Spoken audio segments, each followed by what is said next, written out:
Hey, good evenings, everybody. Hope you guys are good. Op het gaan goed samen met jullie.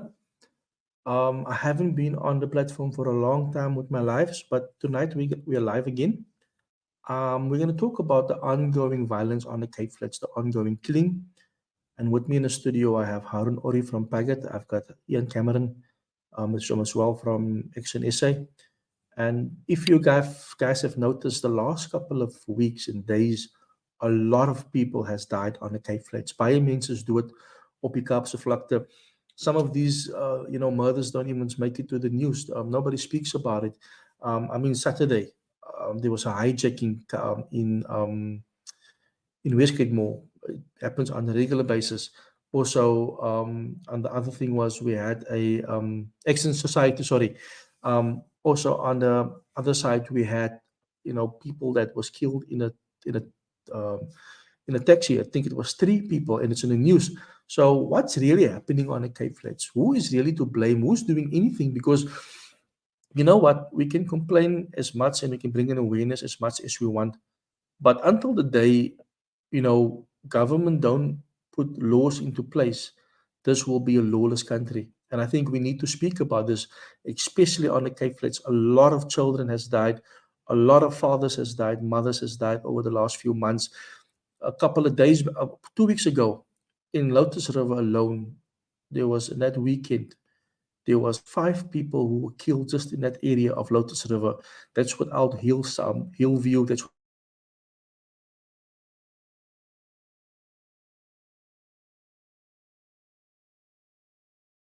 the gentleman quickly. Um, Good evenings, Ian. Welcome to Cape Flats Stories. Good evenings, Harun. Welcome to Cape Flats Stories. Hi, Gentlemen, good evening. yeah, thank you so much for making yourself available. I think the ongoing killing on the Cape Flats has always been a conversation on this platform. Nothing has really happened over the last 2, 3 years. What's your guys' view on this? Do you guys still, every day we go out, we fight, we talk about the killing on the Cape Flats. Do you guys still feel something can be done about it? Because we have on average about 20 people a week that actually die from the random shootings. Yes, Stan, if I may, look, I've only been working with the Cape Flats for just over 2 years, so I don't want to pretend that I know everything, but I can Yeah. speak from a policing point of view and the challenges that I see and all the cops that speak to us, obviously off the record. And I think there's a deliberate politicization of the Cape Flats crime picture. I think that, if we think of something like AGU, I think AGU was meant to get something like 20 million Rand for this first budget. I think that unit never even saw 1 million Rand of that. This past weekend, as I told you earlier, it was the launch of the so-called festive season operation. And many new vehicles were handed out for different units, but AGU didn't get a vehicle. So how does the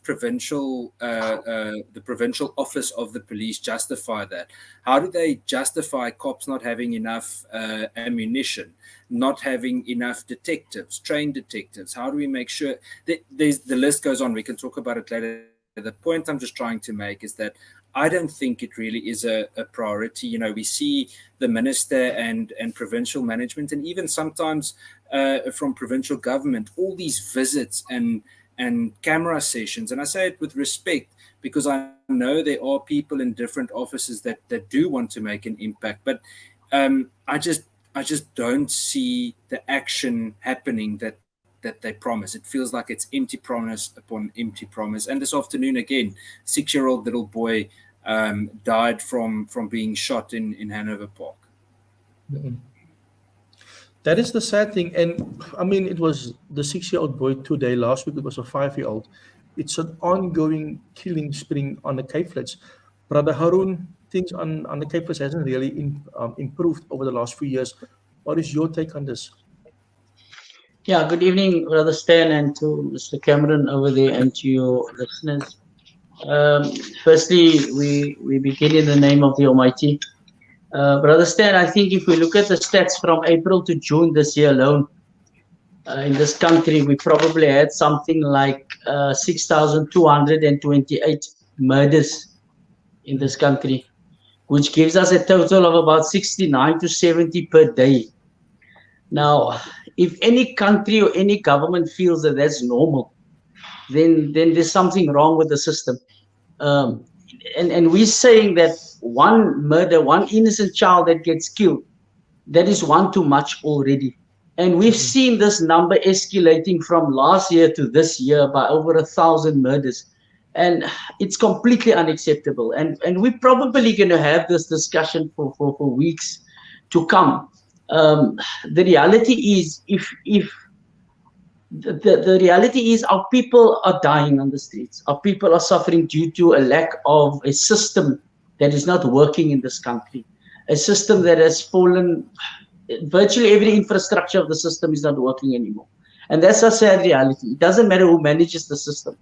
The system has unfortunately failed us as citizens of this country and the community of this country. So yes, we have to look at the root cause of this problem, and we have to deal with it from an aspect of we need to look at where the problem lies, and we need to deal with it from an aspect of the root cause of the problem, and that is the system. We know how the system plays the monopoly to us. The justice system blames the law enforcement, and law enforcement blames SAPS, and SAPS blames the justice system, and it's like a circus in this country, unfortunately. But to us, every life is sacred, and as long as children and our innocent people are dying in this country, we as the citizens of this country need to decide what it is that we want to do, Brother Stan. And I think just to come back to what you've about said is that SAPS themselves has been documented as one of the most corrupt institutions. So how do we trust an organization that's supposed to trust, they're supposed to protect the people? Yes, we have a problem where we have, detectives that are not, I wouldn't say qualified, experience. We have detectives that can't really do the job because they are new in the industry, and the old guys are all leaving. So you have actually a problem where all the knowledge are leaving. So prosecution is difficult because there's always a lack of documentation, there's always a lack of evidence, and nothing is really being done. I mean, we have issues where, we don't have vehicles. There's not enough vehicles for our people, for the police to patrol. It's things like this. If you call the cops in the morning, 2:00, they're going to tell you, well, there's no van here. You have to wait an hour or two might be too late. Who do we blame for this? Who do we go to tomorrow and say, but look here, you guys haven't really, because you know what, if you go to the ANC government and you tell them, they will tell you, no, but you guys voted for the DA. It's becoming, like you mentioned, Ian, it's becoming a political thing where people's lives is at stake here. People are dying every day. Who do we keep? Because we need to say, you know what, it's 2024, we had enough, we're voting you guys out. Who do we keep responsible for what's currently happening in the justice system? May I respond so long, Stan? So I think, look, there's several aspects. I completely agree with what Haroon said about the system. It's this constant blame game that we see from one department to the next. I think, and I'm not going to get too technical about it, but I think the ideal would be that you've got, for example, social development, Department of Justice, and the police that actually work together. It shouldn't be, that we see the province releasing crime statistics, but you don't see the other parts of the system also being held accountable, because we can rip the police to shreds all day long with statistics, but there's, the police's mandate only goes that far, and then you need to do more. But just in terms of who do we keep accountable, obviously political accountability is crucial. I said to my wife earlier today, I said to her, it feels like we say the same things over and over again. It's kind of like what Haroon just said. It's the same as what you just said. It's the same thing every single day that we keep on repeating. Another child, and I actually laugh because sometimes I watch on Twitter, or X as they call it now, I watch some of the comments, and you talk about the amount of people being killed in the Cape Flats, and people literally say it's fake news. The statistics that Haroon just mentioned about murders in South Africa, that first quarter statistic of over 6,000 murders, okay, in Ukraine during the war, they only just passed 4,000 murders. So that means that South Africa surpasses some war zones in the world. Now, I've been told this afternoon that over the weekend, and I'm waiting for confirmation on the statistics. I posted it and I said, this is what I'm told, but between 30 and 50 murders occurred over the entire Cape Flats over the weekend. That's in a 72-hour space. Guys, if anyone speaks of that as being normal, it's completely abnormal. And I see a comment saying that we must speak to the communities that harbor these gangsters. And that is very, very important. It is something that we must certainly mention. You know, this past weekend, I heard of 2 matters where police do respond and they do go and help, but then they stop there and then they get stoned, or they get, the people just simply shrug and say sorry. So people are quick to say, but the police aren't helping. But then when the police do try and help, you know, right, they are also being criticized. So there's a certain type of ownership or accountability that we need to take. I mean, Arun, if the way you guys operate, Stan, the way you call people out, keep them accountable. I feel, especially with men, I think more men need to step forward and say, guys, not in my name. This is not going to happen in my community. What are you doing? We need to talk about these things. We need to be more upfront about it. But it just seems that it's too comfortable. Jy weet dat ek maar maatjies is met hierdie skollie of daai skollie. Ek sien te veel dat mense, jy weet, dat jy sien hoe 'n polisievoertuig stop en die skollies hang in by die werk en gesels 'n bietjie en skud hand en so. Nee, daar moet gesê word. Ek meen, kom ons vat daai AGU kaptein. Ek het vroeër die jaar, you guys remember, I posted that picture of a known plain flag gangster posing in an AGU vehicle. That captain who drove that vehicle just got a warning. He's back in uniform. Guys, ek meen, daai moet 'n moerse optog gewees het. Dit kan nie wees dat iemand wat sy polisievoertuig in die middel van die dag vir 'n gangster gee, net 'n warning kry nie. How is that acceptable? I think here is a very valid question also, Ian and Harun. People get killed if they stand up. Stan can vouch for that. I think that's the other thing, but I think we need to stand up together. I think we like the lady said earlier on, speak about the gangsters, because a lot of these gangsters are friends with people in the community. They are being protected because they give money, they give clothing, and you know what? They help people. And I think, Brother Arun, this has always been an ongoing thing. We are supporting this underworld without knowing the consequences and how we're adding to it. Yeah, I think, Brother Stan, we're probably all on the same page, and we obviously feel the frustration and something needs to be done. But I think for over 25 years, we've been saying this. And the fact that you've mentioned the underworld issues and how they operate, you know, as long as we have the underworld controlling political parties, the underworld controlling businesses, the underworld having infrastructures within our communities, we've got a massive problem on our hands. And the country, 20 years ago, when we said this to the country that we're going to have a massive problem, they said, what are we speaking about? What is Paget speaking about?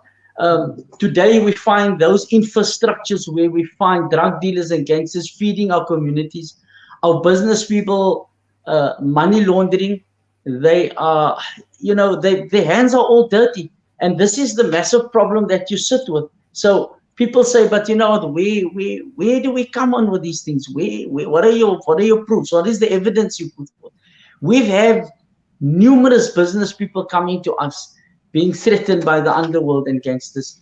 We had people that actually started paying protection money. I'm in Mitchell's Plain, but understand, I had 2 or 3 weeks ago, I had a guy coming to me saying that he was paying protection money to a particular gang leader. And I said to him that, you know what, if you're going to pursue this, then don't come back to me. You need to take a decision and then we can assist you. But if you're going to continue paying him, what is the sense that the community is going to help you? in stopping this guy from asking you for protection money. So the problem is so deep rooted that we need to understand that the underworld they have embedded themselves virtually in every infrastructure in this community and society. If you look at government itself and the corruption within the tenders, and we've seen who has gotten tenders in this country. We also seen that people that are busy with housing developments, they get targeted by drug dealers and gangsters. We've seen when people wanted to work in Valhalla Park and these places, that the gangsters and the drug dealers said, no, nobody's going to work in our communities. This is our territory. This is our turf. Now, if this is the attitude of the gangster and the drug dealers, then the community must ask themselves, if the police and the government and the infrastructure and whatever systems there is in place from any government structure, we must ask ourselves, if they can't protect us and they're not going to offer any protection to the people in this country, and we're going to leave it as a society, what is going to happen tomorrow? We've said this, and we are saying that we can see what has happened to the society today. Today, we see the reality of what we said 20 years ago. Our children on schools, from primary school, and I'm sure those that are working in the schools infrastructure, they can see the reality of and the damage that this thing has done in our communities. And the sad part is that I want to add on the understanding is that our people have adopted the culture of gangsterism. If you listen to our people in our societies, for those that know how the system works in prison, for us, fortunately, we've been there for a good cause. We understand, we've seen what the system presents to them inside of prison. When they come out of prison, our people start to adopt and see them as heroes, and they want to speak like them and they want to act like them. Our primary school children is speaking the language of the gangsters today. And we need to rectify that, because our parents and elders in the community and leaders in the community, they themselves speak in that language. So it's become a norm in society today, whichever language we use and we're referring here more to the gangster language, and we know what we are referring to if you speak about the 27s and the number gangs in prison and what they come out and what they do outside. They've brought that culture into our societies, and our people have adopted that. That is how bad it's become. And the more and more our people is going to adopt this and allow the children to act in this manner, we're sitting with a serious problem, because our people are not, they haven't become thinkers anymore. They sit back, they become laid back, and they became receptive to the reality that gangsterism and drugs has become the norm. And this is what government wants, because not long ago, we had discussions with religious leaders in our communities where they said, we must teach our children to start loving the gangsters and the drug dealers. Now, if a community leader makes this statement, then something is wrong and something is going to happen, because he's teaching his community that this must become the norm in society. So these are the things that we have to look at, and how do we rehabilitate society on that level as well, because as long as people accept gangsterism and drugs as the norm, this country is only going to go from bad to worse. And I agree with you, Brother Arun. One of the things that we have also in our church, in the Christian church as well, some of these churches are being used to launder money. Money are being laundered through the churches. Many of the pastors, living the life, and not all, there is good guys out there. We don't want to paint everybody with the same brush. But we know of churches that has become a hub in a house where money are being laundered. You see these gangsters sitting in the front of the church, coming in, the big bosses. They're sitting as if they are, part of the congregation. And I think these are all things that we know that's wrong in our community. We are afraid to speak about it. We are afraid to mention it because, there's incidents that has been recorded where the pastor, when the people confront the pastor runs to the gangster and tell the gangster, but look here, these people are threatening me. What are you going to do? And you know what? Some of the churches has become like the world. It has become corrupted. And I think that is the things that we need to look at. Also, our local government. We can say what we want to say. The gangsters has taken over here as well. I mean, when contractors actually start jobs, they are being extorted. They are being asked for money. Whenever there's many cases. in, I think it was in Menenberg, where people were busy working. Some of the gangsters asked the people for money, and they charge you like 30,000 rand a week. So this is all things that we need to talk about. And also, everybody is afraid because nobody is protecting anybody anymore because of what's happening. But somebody actually brings up a very valid point here. If government can look after us, then we have to look after ourselves. Maybe the solution should be policing, private policing, Ian and Harun. If they don't provide results, they don't get paid, just like any other corporation. I don't know if that is a good idea of taking this, but I think the next half an hour we can maybe just talk about possible solutions. How do we make a difference?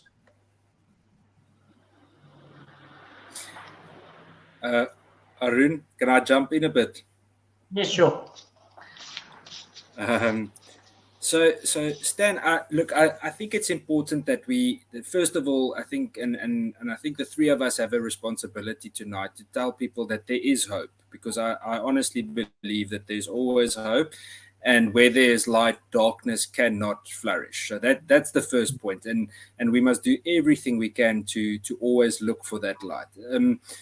In terms of solutions, and I'm going to start at the top in terms of bigger solutions, maybe political change, that kind of thing, and then I'll work it down to the bottom. But I think one of the first things is we really need competent leadership. We need to call out bad leadership. I'm not even referring to the police minister. That's a given. I'm talking about provincial police management. There's a serious problem on provincial level in the South African Police Service. We saw what Judge Tulare said just a few months ago about the fact that the police has been infiltrated at the highest level. In fact, that they have roundtable discussions with gang bosses in the Western Cape. So if a judge can say that in the middle of court proceedings, then come on. I mean, that is a blatantly very open thing to say, and it makes you realize how serious the threat is.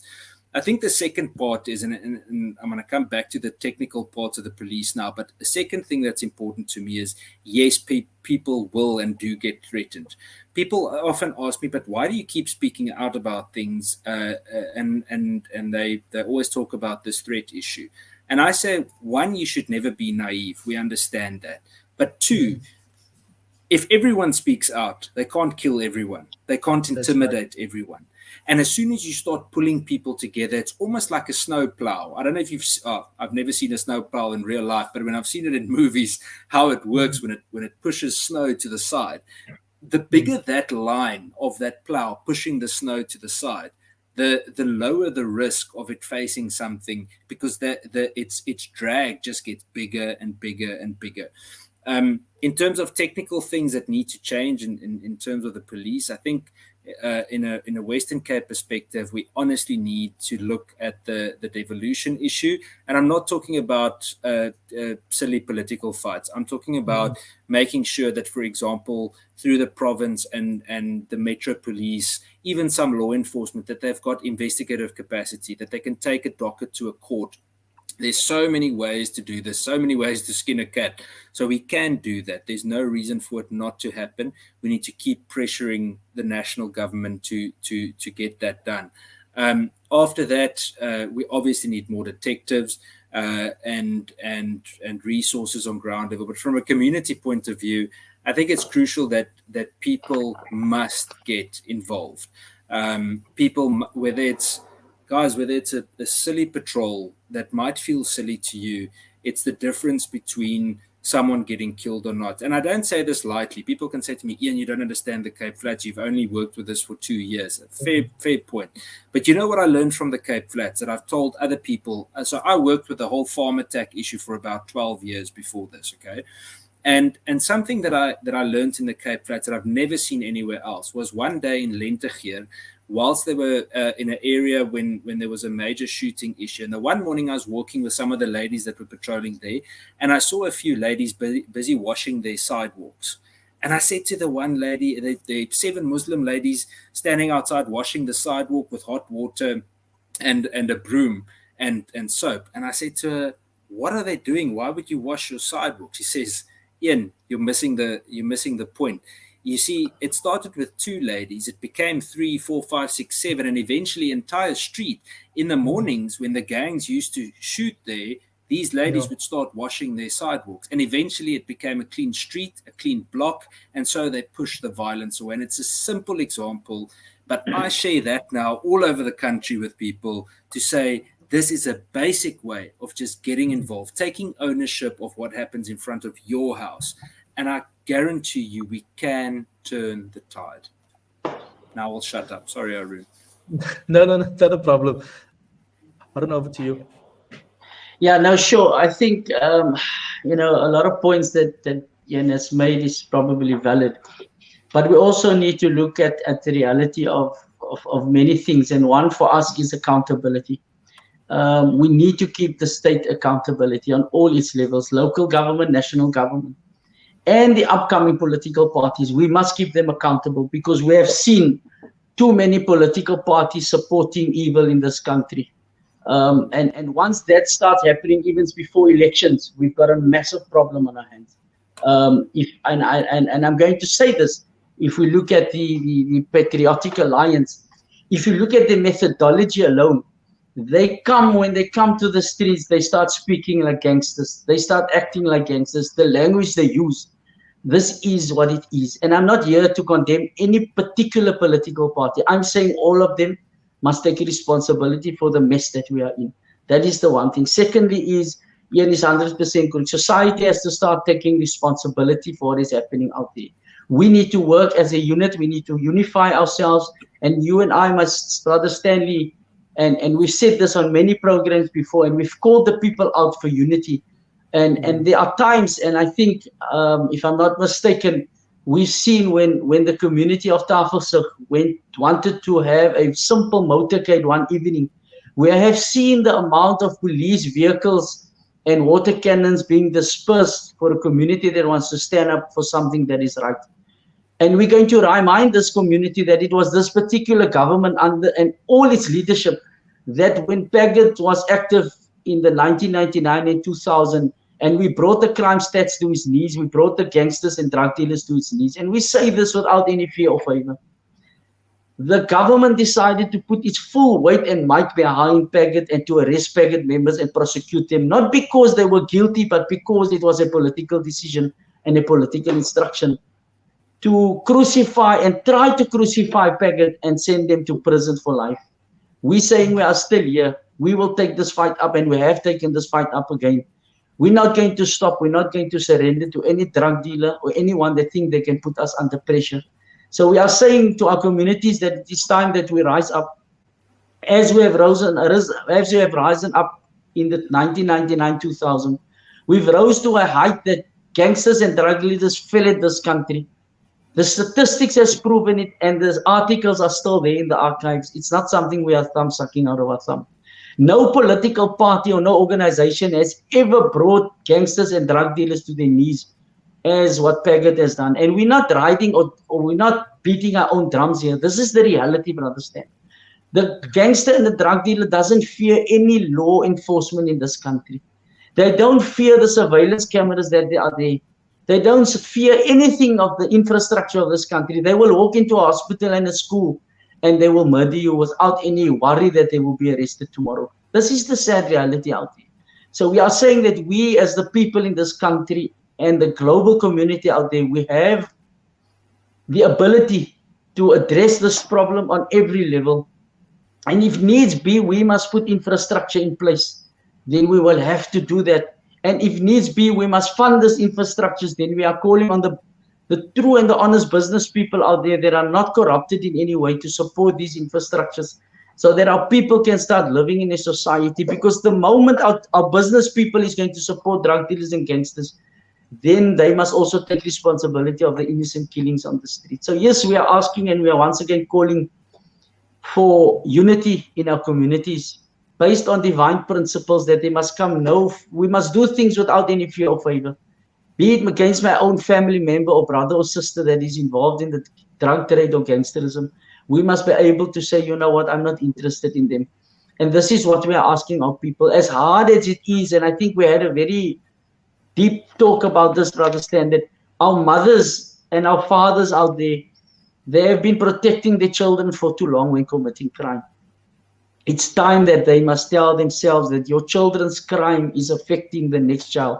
Your children and your child's crime is affecting other societies and the community at large. So we're asking the people, let us unite against this evil of gangsterism and drugs and all forms of evil in our community.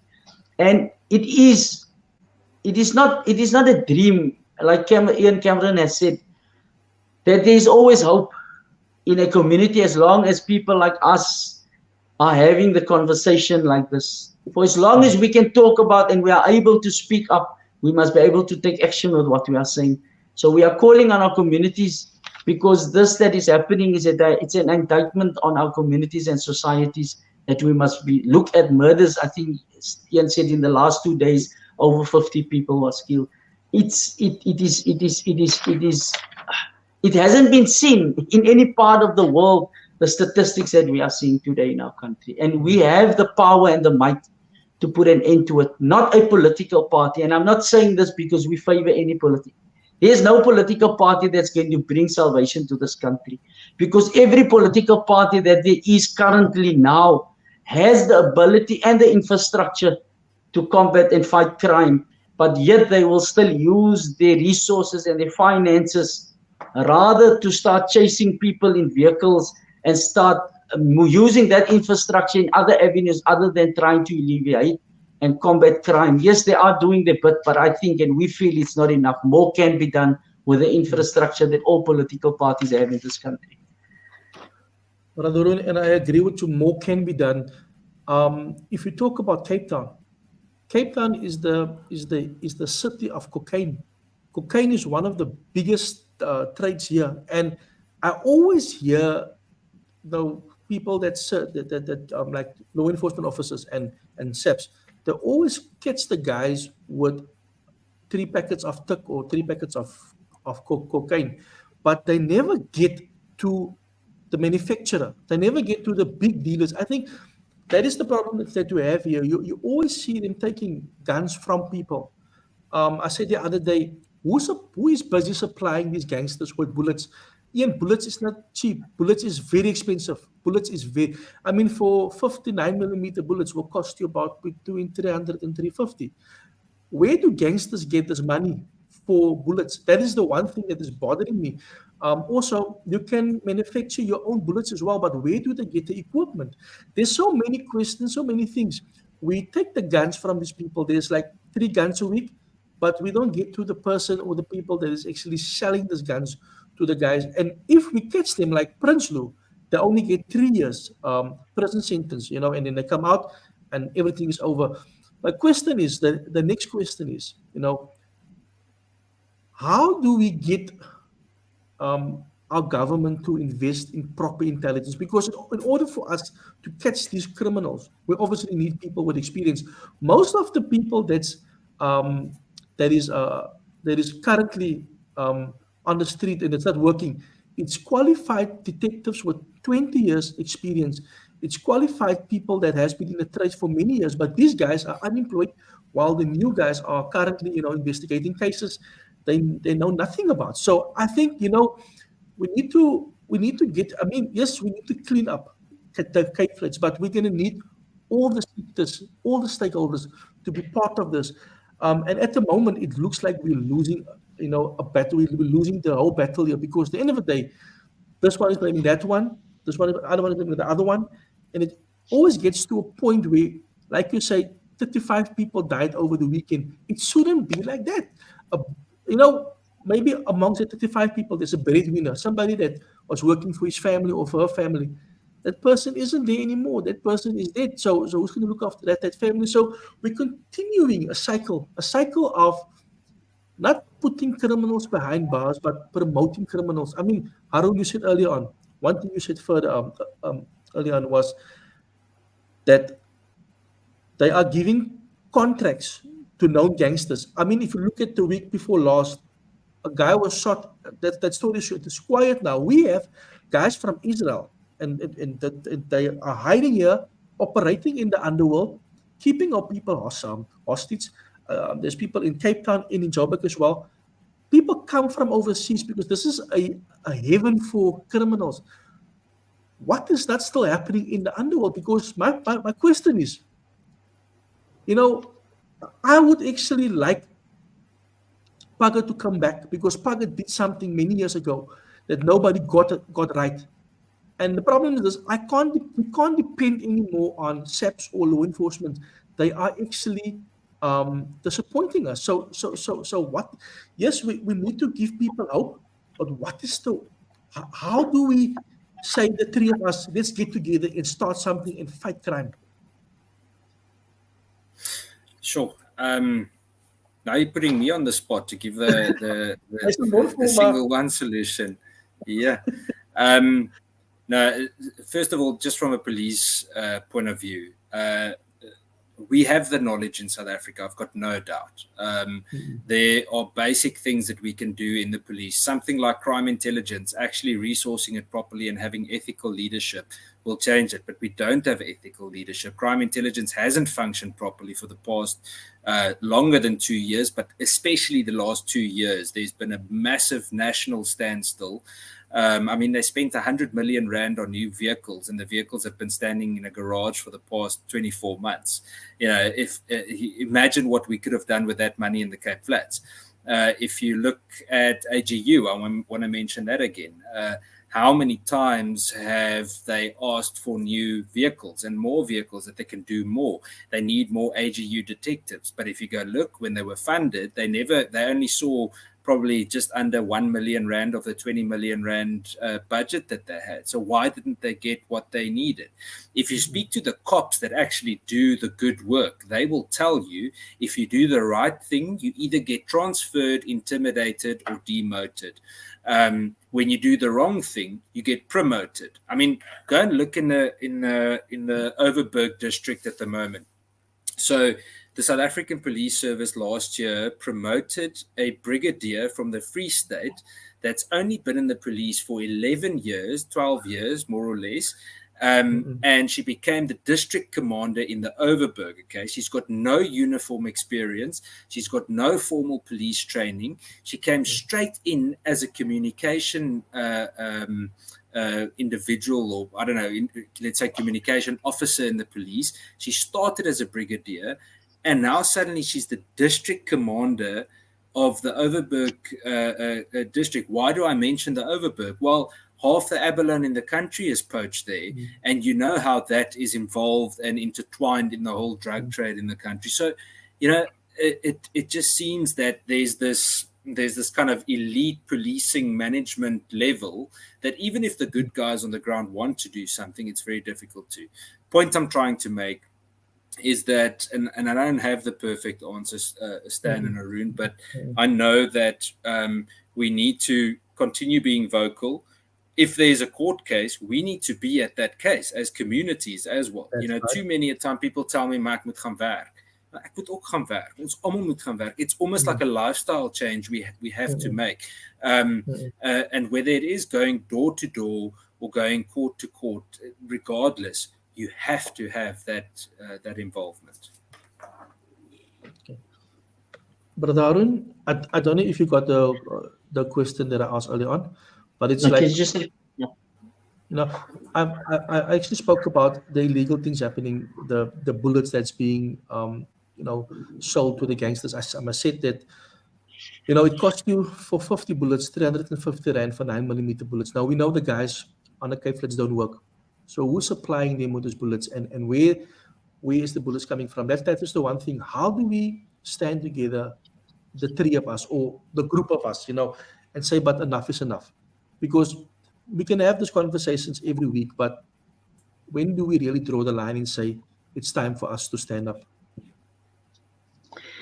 Yeah, I think, Brother Stan, we don't want to make any assumptions, but it's quite obvious that we've asked this question before: where are the guns coming from? And we've discovered that the guns were coming from police, and it was supplied by police officers or ex-police officers back into the communities. So these are the very people that are still funding, because these people are roaming our streets, people that were charged for selling off these guns to gangsters and drug dealers was charged, and they are walking the streets today. So these are the very people that are still using their strengths and their powers within the system to supply these gangsters and drug dealers with bullets. The other thing is that we must make people aware of that. We find a lot of security companies popping up, and people and companies need to inquire who owns these security companies. And we know a lot of these security companies belongs to drug dealers and gangsters and the underworld. This is not a myth. We've seen the big fights that was on the streets of Cape Town over security turf for companies to wanting to rule up from Camps Bay all the way up into Sea Point, Llandudno, all these places where drug dealers and gangsters were offering security work, and they've registered their company, so they legally buy ammunition and these things through the system, and they obviously don't get kept accountable through the companies that they own, and that is most likely where they're getting it from. There's no other way.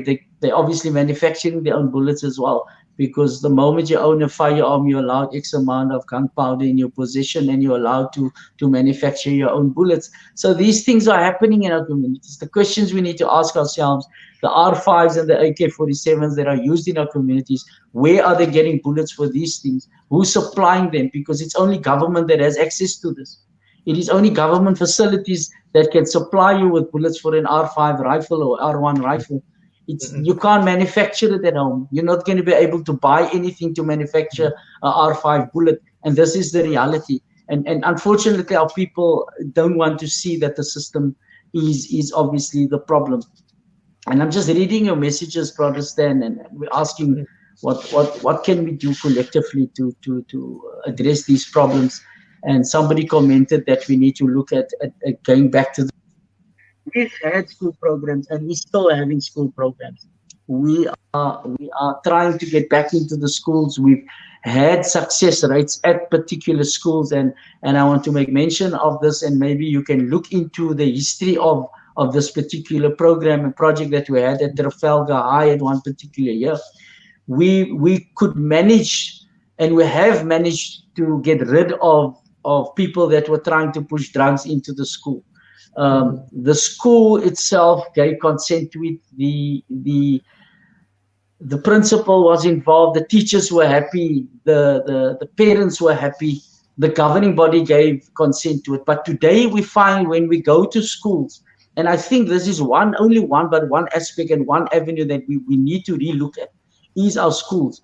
Because when we do approach schools, we find the only people that are opposing us, the teachers want us there. The principal wants us there. The students are okay, but the governing body says, no, we don't want Paget there. And the moment the governing body says we don't want Paget there, we know that either your child or your son or somebody is involved with this problem, and you know we're going to get to the root of the problem. So we need to relook at strategies to get back into our schools. We need to roll out programs in our schools to start educating, firstly, assisting and extending our hand to the educators, because they work under tremendous stress because of gangsters and students threatening them because they belong to particular gangs. And this is not something I'm sucking out of my thumb. This is first-hand experience that we are speaking of, because we speak to teachers all the time, and they tell us what they need to, what are they faced with on a daily basis. When a child comes to school with a knife, by the time she reports it, he probably gave the knife to somebody else. And at one particular 2 incidences, the child came with a firearm and also with drugs to school. By the time the teacher went to the office, by the time she came back, the things were gone, and she can't do anything. The moment she questions the child, the moment she addresses the issue, there becomes a problem. The parent comes to the school, the principal says, but you violated the right of the child. That child has violated every other student at that school by thinking, and even the thought of him bringing anything illegal to school, that's already a violation. So people need to think hard on what they are doing in our societies when they're protecting their own children, and speaking up in defense of the children. That is part and parcel of the problem. But we need to relook at unity, and you're correct, Brother Stan. We need to sit at one table. We need to call those parties in. We need to ask people what it is that they can bring to the table and how we can work together. and get rid of, and I believe we can get rid of this problem. We can't remedy the problem, and we're not going to put a plaster on it. We need to fix the problem. We need to fix the leak. We need to go to the root core of the leak and fix it up. We cannot keep on mopping up our societies year in and year out and having this discussion year in and year out. Yet it's good to remind people. It's good to remind ourselves that are sitting here, but we need to become proactive in this, and we need to start working in a way that we must stop listening to what other people are saying. And I just want to mention one thing is that we need to start with you see, the biggest problem that we find as a movement, as an organization, is our religious leaders becomes challenging. They're not looking at what you are coming with. They are not looking at the solutions. They are looking at you as an individual, or they are saying, where do you come from? And what gives you the right and the authority to tell us what to do? We need to start changing that mindset within our religious leaders, because the only reason why they are saying it, yourself, you've said it, Brother Stan, they not only in our churches, in our mosques, in our synagogues, in our temples, all religious infrastructure has been infiltrated by gangsters and drug dealers. It's not only a particular religion that has been. We as Muslims, and we are ashamed to say it, and we have to put our hand in the sand when we say it, because you don't expect, when we have reminded religious leaders in this community, why did you take money from a drug dealer or a gangster? They say his crime and what he's doing in society has got nothing to do with the money that he's giving in the path of the Almighty. He has given nothing. He has contributed with blood money to a just cause, whether it is a church, a mosque, a synagogue, or a temple, it doesn't matter. They have virtually infiltrated every infrastructure in this community. And that is very sad to see, because the hope lies within our churches and mosques, that we can bring and mobilize our people from there, because those are the people that's supposed to be a God-conscious community. But unfortunately, our religious leaders has failed this community miserably. Unfortunately, we don't want to say it, but this is the reality, because if they haven't failed us, we wouldn't have had this discussion this evening. And you are right. We always talk about this, but nothing is really being done. You know, one of the things that government also needs to understand, and especially in our community, children don't go to school. Like we had the incident today where children at Lotus River High couldn't go to school. Gangsters were actually telling them, but if you go to school, I'm going to shoot you. This is the thing that we hear every day. And the community is so afraid. They call the cops. The cops, I don't know, up to this hour didn't come. So this is the everyday thing, is where these gangsters are actually keeping our people hostage. Yeah. And by us taking money, we take money from them, we take money from the bosses, we keep quiet. And because we're keeping quiet, it's a continuous cycle. I think I said this earlier on. Where do we stop? What is the role that we as people must play? Because we are also one of the biggest culprits here in this environment. We buy stolen goods. We support them. We hide their guns. And like somebody said earlier on to you, that, you know, we need to talk about the people that's harboring these gangsters. The gangsters are part of our family. And we are not standing our family off, because we know if we stand our family off, then we're not going to benefit. People know they're benefiting from this drugs. They know they're benefiting from all these things. They're living a better life, you know. But in the end, people are dying. We have become so corrupt that, you know what, we as the church, the mosque, the synagogue, as well as the people, we are part of the problem. And I think we need to sort of distance ourselves from the evil that has taken over our communities. It comes down to us as people. We can say so many things, but when do you that make the comments on Facebook stop? When you stop making comments and you start being an example, only then things will change. And I think we know we have a big problem. And the problem is not only government. Yes, it's probably 60% government and 40% is us. And, you know, I want to end off, because we are now over our time already, but I want to ask you guys, you know, let's have this conversation next week again. Let's get more people. Let's get questions from the people. And let's talk about possible solutions. Let's get JP Smith in. Let's see if I can get Becky Shelley in. It comes down to, I don't do politics. I don't want to get involved with politics, but my heart's desire There's a 4-year-old boy that got shot. He will never be able to dream. He will never be able to live a life again because his life has been taken from him. Many of our children, they lose their lives at a very young age, and we need to do something about this. I just want to. Absolutely. Yeah. No, Stan, I couldn't agree more. To me, one of the most important things is when we have the opportunity, Arun said it earlier very well, is as ons kan praat met ons aanhou praat. We must never ever stop speaking about it. One of the biggest problems I often see when it comes to, for example, crime statistics is that they read these numbers with no emotion because it's just another number. And if we keep on doing that, eventually you're so desensitized, you're just reading stats. There's no value to it. So I just think, we need to keep on talking. We need to say the names, especially of children and innocent people that get hurt in the process. We need to constantly remind the world of what the reality is. We need to tell their stories.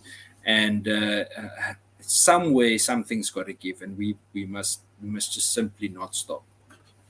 And I agree with you 100%. Yeah, most definitely.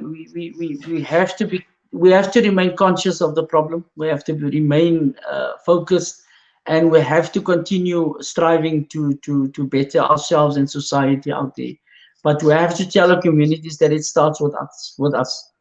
The reason why I'm saying this is I've spoken recently to a very elderly gentleman, and he's not corrupted in any way. He just simply says to me, what?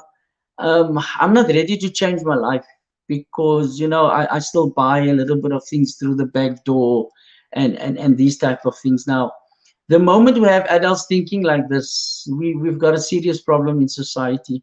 Something is missing in our infrastructure, and to us that key component is that we have moved away from a God-conscious society.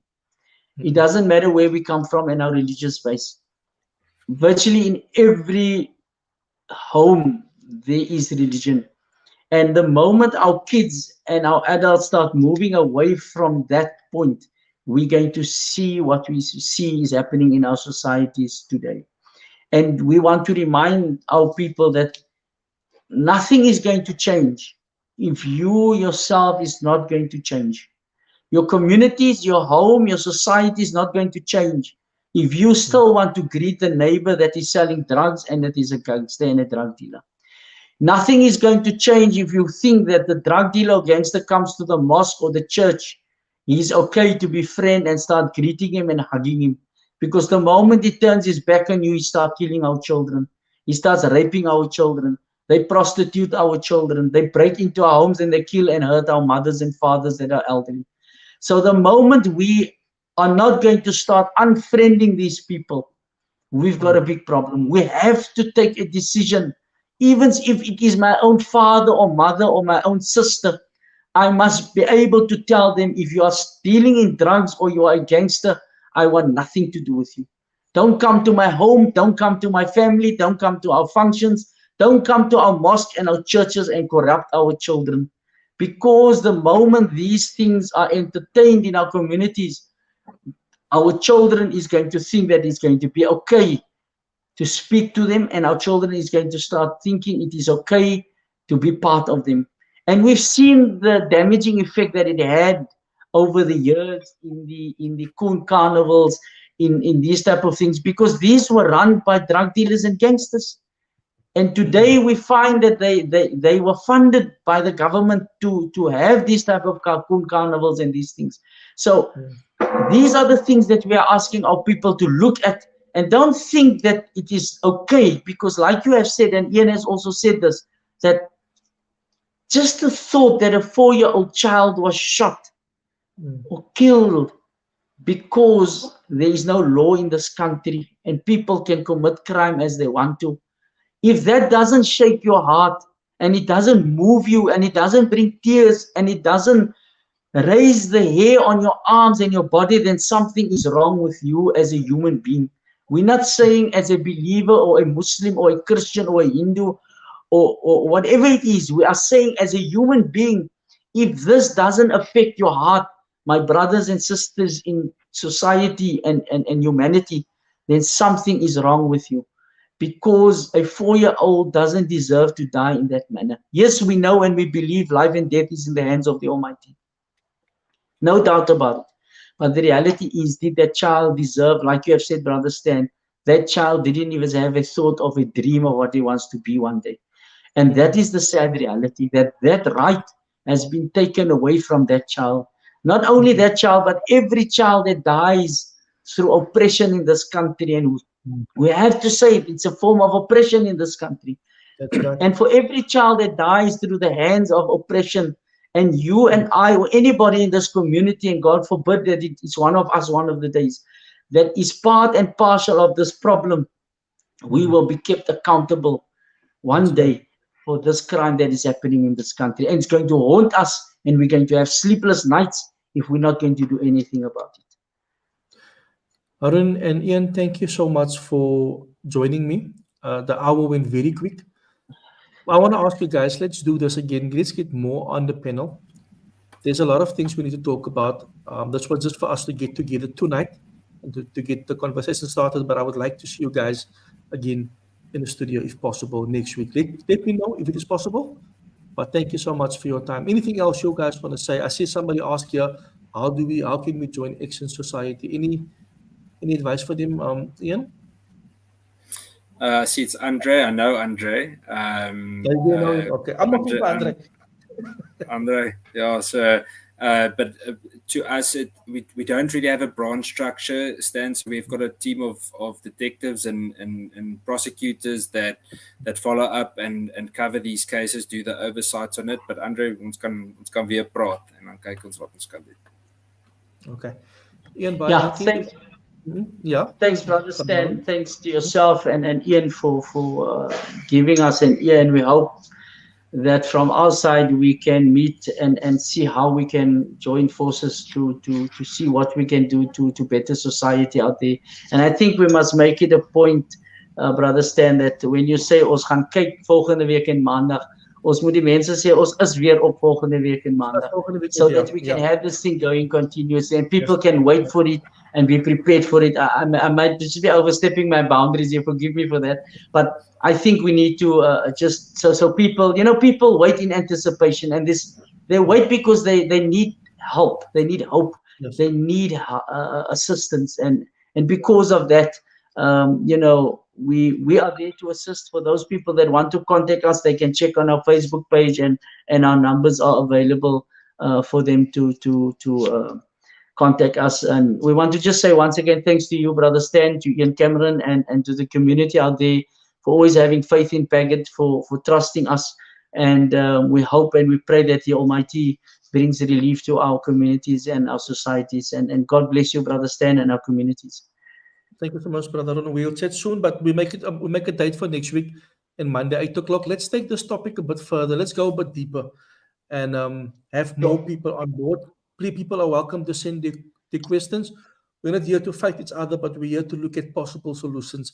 I think this has been a thing that people have been asking me for quite a long time. Stan, how do we get this thing to mobilize outside of a studio? So I think that is where we want to work to, get involved with the people, hear their complaints, and from there onwards see how can we fix things. Like Brother Aaron, we're not politicians, but we are people for the community. We are people that want to make a difference, and we can make a difference.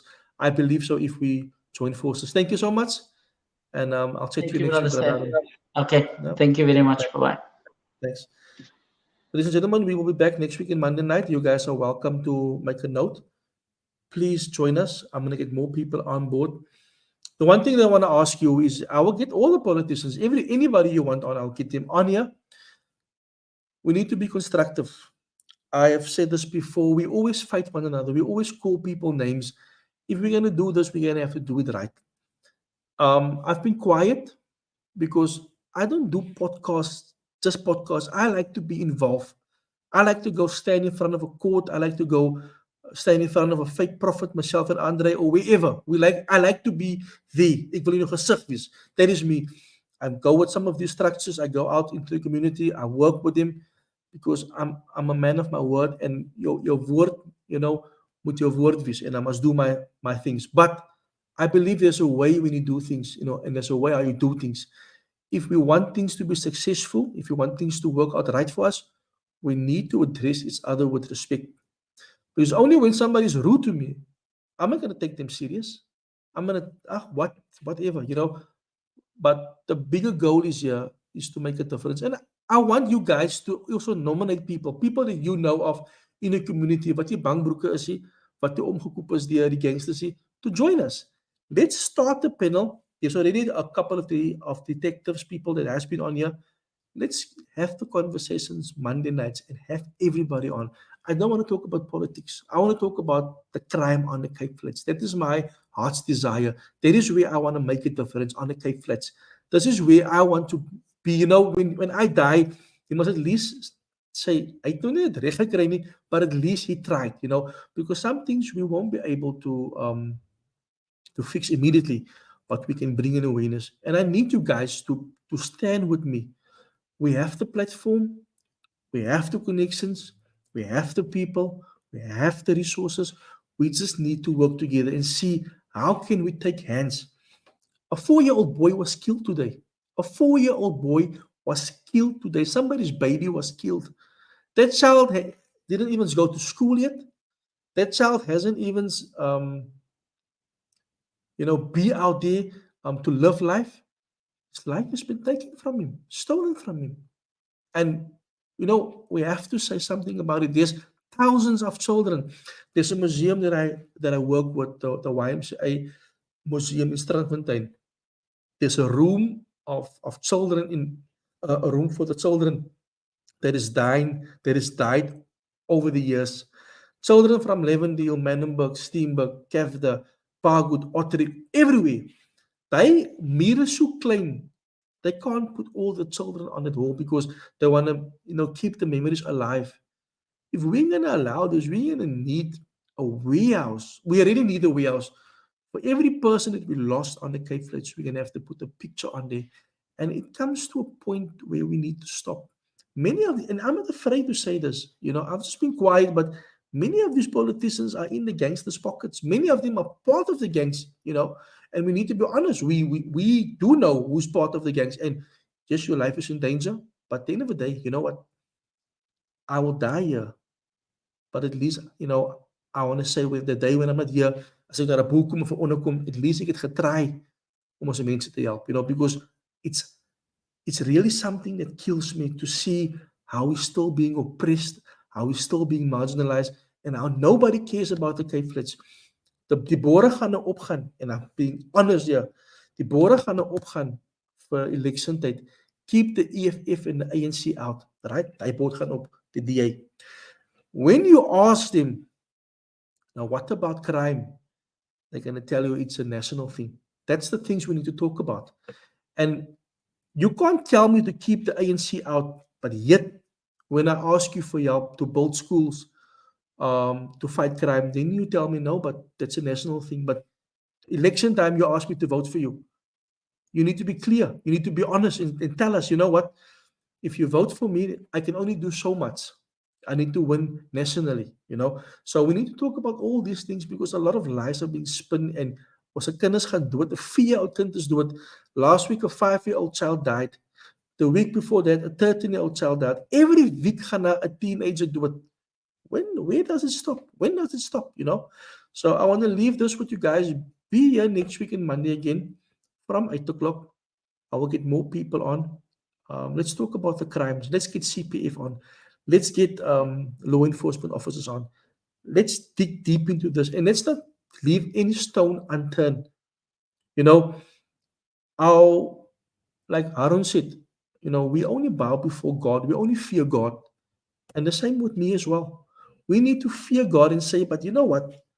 You guys are killing our people, and especially the religious leaders. We need to be on here and we need to point out here, but they kyk so they is a part van die problem. We need to get to a point where we point out these people and say, but julle is deel van die problem. There's no use. You preach a gospel. En ek is bekeer, ek was bekeer gewees. You don't preach a gospel, but you are part of the underworld. Don't talk about God, but you are selling drugs to our kids. Rather keep quiet. That is a big problem that we're sitting with. Is many of these so-called religious leaders, not all of them. There is some amazing people out there, but a lot of them are fake. A lot of them are using the church to make money. A lot of them are using the church to launder money. I can tell you stories. I come from the church. I will always use this because I come from the church. I know the structure. Not all pastors. There's some amazing pastors. I've got family members, and we must, be honest when we have these conversations. We need to ask ourselves, yay, where does that guy get that car from? I understand people can work hard, people can have jobs, people can have investments, but there's just some things that are that you can't. Sê ek kan nie 'n Mercedes-Benz C63 ry môre nie. A 2023 model. I don't have money for it. But if I drive one tomorrow, you guys must ask me, hey, het jy die lotto gewen? Of het sy gesmokkel? Of wat het sy gedoen? Because that car will give away my game. I can't just leave the area where I'm living in to go live in Camps Bay. Where do I get the money from? It's like a promotion gekry daar by die week. So there's a lot of things we need to ask, and I think also this will also, we should actually from this start a line where people can report crime, without being, interrogated and things like that. But thank you so much. Ek het nou baie gepraat. There's a lot to be done, a lot to be said, and a lot to be discussed next week. I will get people, leave their names on here wherever you want. I will get in contact with them tomorrow and Wednesday. And let's continue this conversation online and talk about the things that really matters on the Cape Flats. Guys, have a blessed evening. Stay safe and God bless you. Cheers.